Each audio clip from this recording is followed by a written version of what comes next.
Hello दोस्तों, स्वागत है आप सभी का। तेजस्वी यादव जी का ये जो ट्वीट है, ये ट्वीट कल आप लोगों ने भी देखा होगा। लेकिन इस ट्वीट में कुछ छिपे हुए संदेश, जिन पर जब आप गौर कीजिएगा उसके बाद आपको पता चलेगा कि आखिरकार शीघ्र, अतिशीघ्र, जल्द इन सारे शब्दों का क्या मतलब है। और आज से आप देखिएगा, जितने भी सरकारी प्रवक्ता हैं या फिर सरकार है, अधिकारी हैं, सबों के सुर 7वें चरण बहाली पर आपको बदले हुए मिलेंगे। आज से सब लोग आपको कहना यह प्रारंभ कर देंगे कि अब तो हमारे उप मुख्यमंत्री भी ट्वीट कर दिए हैं, कल हमारे जो माननीय मुख्यमंत्री हैं ये भी समीक्षा बैठक ले लिए हैं, शिक्षकों की बहाली का जल्द से जल्द आदेश दे दिए हैं। तो इसके बाद आप लोग इतने उतावले क्यों हो रहे हैं? लेकिन आखिरकार ये बहाली होने कब वाली है, इसका अगर आप लोग को देखना हो तो यहाँ जो ट्वीट है, इस ट्वीट में ही कुछ संदेश छिपे हुए हैं। आपके सामने इस ट्वीट को पढ़ते हैं, उसके बाद और ज़्यादा स्पष्ट हो जाएगा। आज मुख्यमंत्री जी की अध्यक्षता में हुई शिक्षा विभाग की समीक्षा बैठक में गुणवत्तापूर्ण शिक्षा प्रदान करने एवं तय समय सीमा के अंदर चरणबद्ध तरीके से अविलंब शिक्षकों के 2 लाख रिक्त पदों पर बहाली करने का निर्देश दिया, ताकि छात्र छात्राओं के पठन पाठन में कोई दिक्कत न हो। यहाँ आप देखिए, 2-3 शब्द है जिनको आपको अंडरलाइन करना चाहिए। पहला है तय समय सीमा के अंदर चरणबद्ध तरीके से अविलंब शिक्षकों के 2 लाख रिक्त पदों पर बहाली। और दूसरा जो शब्द है वो है कि छात्र छात्राओं के पठन पाठन में दिक्कत ना हो। जो सबसे पहला शब्द है कि तय समय सीमा के अंदर कितने पदों पर बहाली की जानी है? 2 लाख पदों पर बहाली की जानी है। इस 2 लाख शब्द अगर आपको याद होगा तो हम लोग भी आपको अक्सर कहते रहे हैं 2 लाख। और एक और चीज़ आपको इंटरेस्टिंग दिखाते हैं, ये हमारे ही चैनल का कम्युनिटी पोस्ट है। इस कम्युनिटी पोस्ट में अगर आप देखेंगे, 2 हफ्ते पहले का यह पोस्ट है। यहाँ आप देख सकते हैं 2 वीक से वो लिखा हुआ है और अभी भी ये मेरे चैनल पर उपलब्ध है। यहाँ पर हम लोगों ने आपको सूचना दी थी कि सरकार सीट बढ़ाकर सभी की बहाली करना चाहती है। प्रयास है कि 1 to 12 में एक ही साथ लगभग 2 लाख सीट पर बहाली की जाए। तो ये जो 2 लाख का आंकड़ा हम लोगों ने आपको दिया था, ऐसा नहीं है कि ये अनायास ही दे दिया था, बिना कोई सूचना प्राप्त हुए ही दे दिया था। अगर जो लोग हमारे नियमित दर्शक हैं उन लोगों को पता होगा कि कई बार लाइव में भी, वीडियो में भी आकर बोले हैं कि सरकार संपूर्ण बहाली के प्रयास में है कि कम से कम 2 लाख सीट दे दिया जाए। लेकिन हमेशा ये बोलते आए हैं कि इन 2 लाख में 1 से लेकर 12 तक के जितने भी सीट हैं, ये सारे सीट शामिल होंगे। तो जो पहली बात है कि यहाँ पर जो हम लोगों ने आपको 2 लाख का आंकड़ा दिखाया था, उसी 2 लाख के आंकड़े को जो उप मुख्यमंत्री है तेजस्वी यादव जी, इन्होंने भी ट्वीट किया कि 2 लाख रिक्त पदों पर बहाली होगी। अब दूसरा शब्द है इसमें, दूसरा पेज, उसको आप देखिए। यहाँ पर दूसरा बात स्पष्ट रूप से लिखा हुआ है कि छात्र छात्राओं के पठन पाठन में कोई दिक्कत न हो।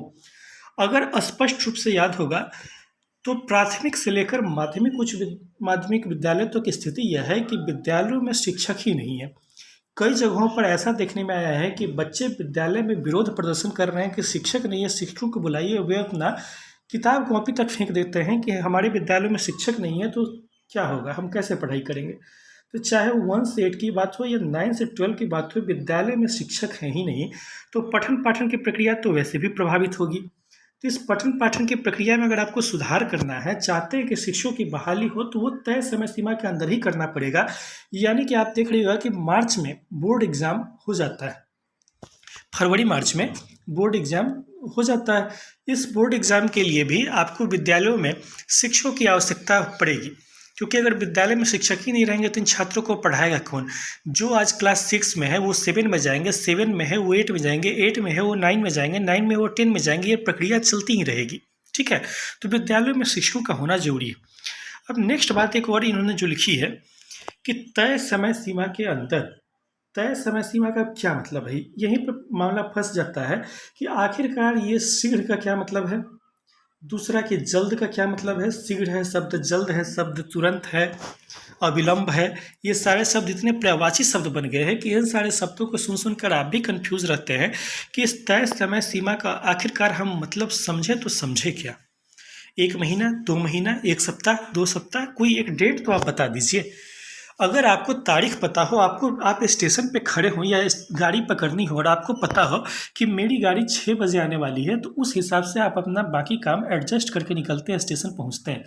लेकिन अगर आपको पता ही नहीं हो कि गाड़ी कब पहुंचने वाली है, तो आप सुबह से लेकर शाम तक बेचैन रहेंगे और पूरे दिन स्टेशन पे खड़ा होकर इंतजार करते रहेंगे कि गाड़ी आए तो मेरी गाड़ी छूट न जाए। वही हालत बिहार में शिक्षक बहाली की है।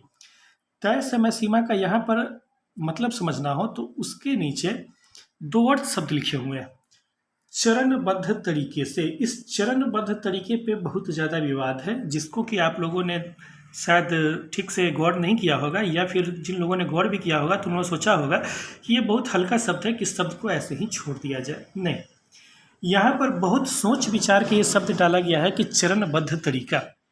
चरणबद्ध तरीके को अगर आप गूगल करेंगे तो इसका मतलब निकल कर आता है कि फेज वाइज। ठीक है, अब फेज वाइज का क्या मतलब समझें। दो मतलब समझ निकल कर आता है, दो अलग अलग तर्क हैं जिन लोगों से हमने भी बात की।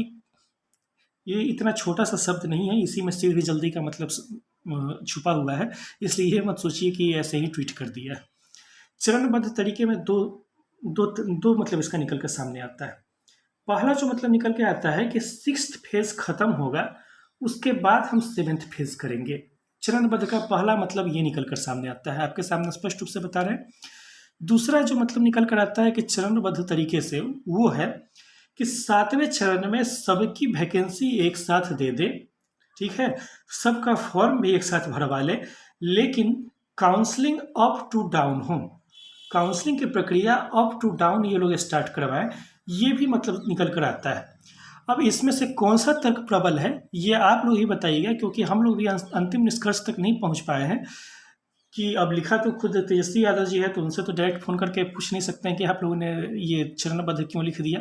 लेकिन आप गौर से विचार कीजिएगा तो चरणबद्ध का दो ही मतलब निकल कर आता है। पहला कि या तो सिक्स्थ फेज खत्म हो उसके बाद सेवेंथ फेज स्टार्ट हो, और दूसरा कि सेवेंथ फेज में अप टू डाउन काउंसलिंग की प्रक्रिया स्टार्ट हो। क्योंकि आप लोगों को पहले भी बताए थे कि सरकार में इस बात पे बहुत गंभीरता से विचार हुआ है कि जो अभ्यर्थी माध्यमिक उच्च माध्यमिक में पास किए हैं वो सीटेट भी क्वालिफाइड है, और वो इधर से उधर उछल कूद मचाते रहते हैं, इससे सीटें भी खाली रह जाती हैं और लोग बेरोजगार भी रह जाते हैं। इसलिए सुधार की प्रक्रिया पर इस पर विचार किया गया है। अब क्या है कि अगर पहले रूल के हिसाब से चले कि सिक्स्थ फेज खत्म होगा इसके बाद सेवेंथ फेज, तो सिक्स्थ फेज खत्म कब हो रहा है। सिक्स्थ फेज खत्म हो रहा है आपका 21 नवंबर को खत्म होगा। ठीक है, तो कहने का मतलब इस हिसाब से तो देखेंगे तो 21 नवंबर से पहले आपका कुछ नहीं होने जाने वाला है। चाहे कितना भी उछल कूद मचा लें, किसी भी अधिकारी के पास चले जाएं, किसी भी नेता के पास चले जाएं, वो आज कल का डेट आपको देते ही रहेंगे।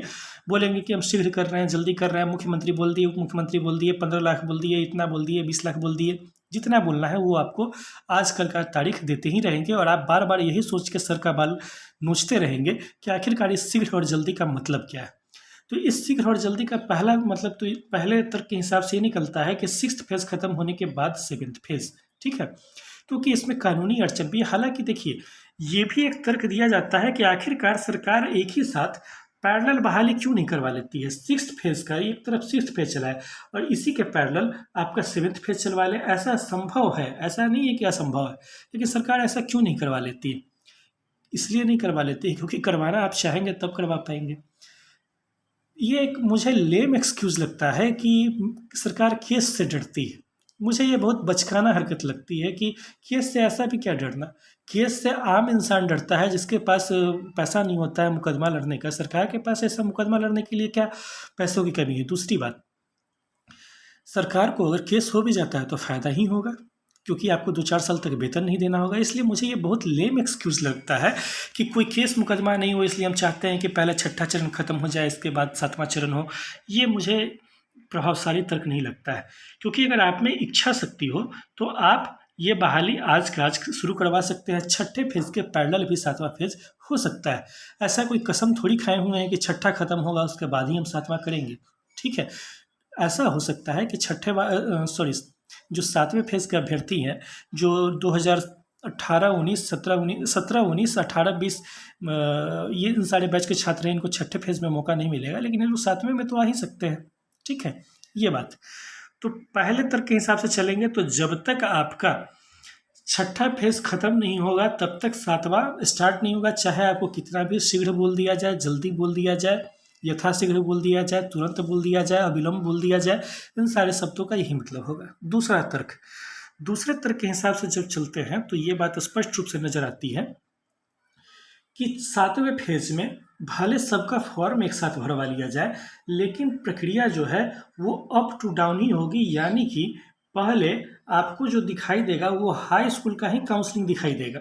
ठीक है, पहले 9-10 का काउंसलिंग दिखाई देगा, इसके बाद 11-12 का काउंसलिंग दिखाई देगा, इसके बाद ही आपको 6 to 8 फिर 1 to 5 ये डाउनवर्ड होते हुए आएंगे। क्योंकि इस तरह से भी आप चरणबद्ध कर सकते हैं कि पहले हम उच्चतर वालों को लिए, फिर उससे कम वालों को, फिर उससे कम वालों को। दूसरा तर्क ये भी है। जहाँ तक हमें पता है कि दोनों तर्कों के पीछे अपना अपना प्रबल कारण है। सरकार दोनों के ही इनपुट अलग अलग समयों पर देती रही है। अगर आप सरकारी प्रवक्ताओं के बयान को ध्यान दीजिएगा तो दोनों ही तर्कों के बारे में वो बोलते हैं। पहले के बारे में बोलते हैं कि छठा खत्म होगा तब सतवां देंगे, क्योंकि हमारे पास छठा भी पूरा नहीं हुआ है, कोई केस मुकदमा ना कर दे, इसलिए हम लोग चाहते हैं कि जो भी बहाली की प्रक्रिया में कमी वगैरह रह गई, इन सारी कमियों को दूर करते हुए हम एक सातवां स्टार्ट करें। ये भी तर्क आपने सुना होगा।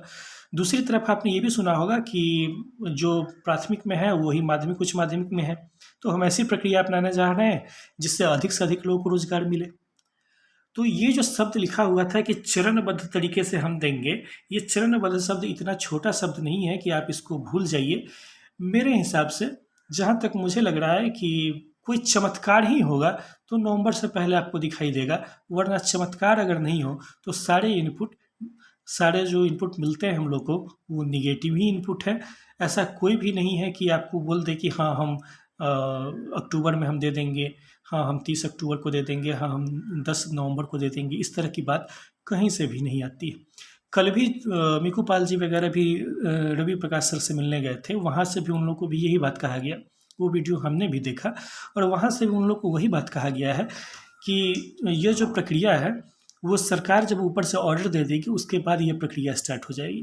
तो सरकार ऊपर से ऑर्डर कब देगी, फिर से वही बात हो जाएगी कि शीघ्र है, अति शीघ्र है। कहने का मतलब फिर से आप लोग उसी बात पर आना पड़ेगा कि इस चरणबद्ध का आखिरकार मतलब क्या है। और चरणबद्ध के दो ही मतलब निकल कर सामने आते हैं। और मैं ये भी कहता हूँ कि अगर आप में से कोई भी आदमी जिनको चरणबद्ध शब्द का बहुत बेहतर मतलब समझ में आ रहा है तो कृपया कमेंट करके अपना ओपिनियन ज़रूर दें। क्योंकि अगर आपका ओपिनियन बहुत ज़्यादा तर्कशाली हुआ, प्रभावी हुआ, तो उसको हम लोग स्वीकार ज़रूर करेंगे। क्योंकि ऐसा नहीं है कि हम लोग जो बोलते हैं वही एकमात्र सही बात है। आपका भी तर्क प्रभावी हो सकता है, आप भी योग्यता रखते हैं। तो अगर कुछ हम लोग मिस कर रहे हैं तो कृपया आप लोग भी ज़रूर बताएं। लेकिन जहाँ तक हम लोग सोच पा रहे हैं यह प्रक्रिया इसी डायरेक्शन में जा रही है। अगर ये वीडियो पसंद आया है तो वीडियो को लाइक कीजिए। चैनल को आप लोग सब्सक्राइब करना भूल जाते हैं, चैनल को भी सब्सक्राइब जरूर कर लें। फिर से मुलाकात होगी आपसे नेक्स्ट वीडियो में, तब तक के लिए धन्यवाद। Thank you.